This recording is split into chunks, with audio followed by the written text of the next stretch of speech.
বন্ধুরা, আমাদের সামনে কয়েকটা আম রয়েছে। আমরা দেখে নেব এই আমগুলো সঠিকভাবে পেকেছে নাকি একে কার্বাইড প্রয়োগ করে পাকানো হয়েছে। বন্ধুরা, কার্বাইড প্রয়োগ করে আম পাকানো ভারতে সম্পূর্ণ নিষিদ্ধ। FSSAI বলছে কার্বাইড দিয়ে পাকানো আম খেলে মানুষের স্বাস্থ্যের বিভিন্ন ঝুঁকি বাড়ে। আমাদের কাছে থাকা এই আমগুলো সবগুলো কি কার্বাইড দিয়ে পাকানো হয়েছে নাকি পরিপক্ক সঠিক আম আমাদের কাছে আছে, একটু দেখে নেব। প্রথমে আমরা একটি কাঁচা আমকে জলের মধ্যে দিয়ে দিচ্ছি। আমরা দেখতে পাচ্ছি কাঁচা আমটি জলে ভেসে রয়েছে, অর্থাৎ কাঁচা আম জলে ভাসে। এখন তুমি আরেকটি আম দাও। ঠিক আছে, এবার আমরা একটি পাকা আম দিচ্ছি।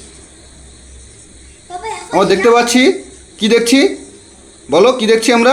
আমরা দেখছি যে এই আমটা পুরোটাই জলের নিচে ডুবে পুরো জলের নিচে চলে গেছে, একেবারে কোনোভাবেই সে ভাসছে না, অর্থাৎ পরিপক্ক আম জলে একেবারে নিচে চলে যায়। এরপরে আমাদের কাছে আরও একটা আম রয়েছে। আমরা আর একটি আম দিয়ে দিচ্ছি। হ্যাঁ, দাও। দেখো, এই আমটি কিন্তু জলে ভেসে রয়েছে, এ কিন্তু জলের নিচে যেতে চাইছে না, অর্থাৎ এটা কিন্তু কার্বাইড প্রয়োগ করে পাকানো হয়েছে। এবং এই আমের গায়ে হলুদের মধ্যে সবুজ সবুজ ছোপ দেখে আমরা সহজেই বুঝতে পারি এটা কিন্তু কার্বাইড প্রয়োগ করে পাকানো হয়েছে। কার্বাইড প্রয়োগ করে আম পাকালে এবং সেই আম আমরা যদি খাই তাহলে আমাদের নানান স্বাস্থ্যের ঝুঁকি বাড়ে। যেমন আমাদের পেপটিক আলসার হতে পারে, শ্বাসকষ্ট হতে পারে, অনিদ্রা হতে পারে, গলা পেট জ্বালা, ত্বকের প্রদাহ, ক্লান্তি এবং অস্থিসন্ধিতে ব্যথা ইত্যাদি অনুভূত হতে পারে। এছাড়া কার্বাইড